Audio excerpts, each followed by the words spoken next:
Welcome to more caves and cliffs snapshots.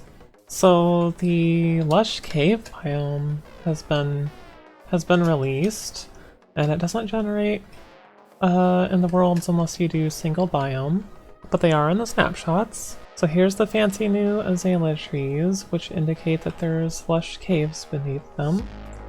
So I found the tree. I'm gonna go down here. And it should put me in a lush cave. Where do I have to go though? Keep going. Pitch black. Okay, we have found the cave. Ooh, they are quite pretty. They're lit up as much as I was hoping they would be. So here's the roots of the azalea tree, which I followed to get down here to the lush caves. And you have these vines with the glow berries on them, and those are really great because they got some good lighting on them. There's the moss on the ceilings and on the floors, which add a lot of good vegetation to the cave. Then over here we have the spore blossom, which grows from the ceiling, and they emit these particles. It's pretty nice, adds some good ambience. They're very pretty looking. I like this lighting, it's a good mood. So another thing in the Lush Caves that you can get is these little clay pools. So you can actually find another source of clay, and they have these dripstone leaves growing out of them. The azalea trees can also be found underground, I guess, as well, which I need to see if I can find one real quick. Are the underground azalea trees these tiny little things? I want to see how they interact with some of the other structures as well. This whole entire cave generation is so different now, and I like it a lot. It's really nice. It's interesting seeing so much light under the ground that's not from lava. So here we have a lush biome that's interacting with a ravine. That's quite different. It really changes it a lot. Is that an entire thing of clay right there? Yeah, there's a ton of clay right there. I love that we can find more clay. Seems like it's going to be a lot more abundant. It's like one of those things that seemed so difficult to obtain before just because you'd have to swim down underwater and get it, and it always takes so long to actually break things underwater without enchants and all that. Well, here's a lush cave with a mine. Yeah, this really adds like a whole different mood to these structures. It's really interesting. I like it a lot. Brings a lot of new life into these places. This is some wild cave generation. This is like a wild ravine. This goes does this go all the way down to the deep slate? It seems like it does. Oh yeah, it just drops all the way down to the deep slate. There's been some changes with the deep slate blocks as well. They've added some of these cracked bricks now. And then you have the cracked deep slate tiles. They've also added infested deep slate, which spawns these lovely silverfish. The other things that have changed with some of these blocks is some updates to the copper, the emerald, and the coal textures. The deep slate blocks to go along with all the other updated ones. I'm really liking how these textures are turning out.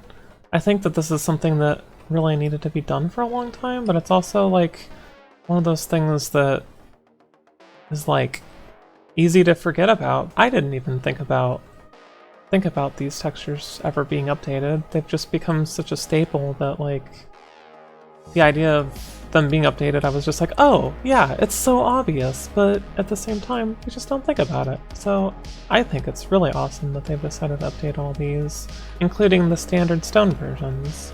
Another addition is that you can now smelt cobbled deep slate into deep slate.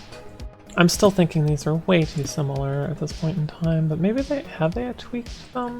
The texture of deep slate has actually been updated a bit, and that's very good because these blocks look a little bit less identical now. The other thing I wanted to do was jump over into the Minecraft beta on Bedrock and show off how the mountain generation is looking. Oh, this is kind of nice. I found an ice spire biome. see some of that with the mountains, perhaps. Here's the new mountain generation. Coming up on over here.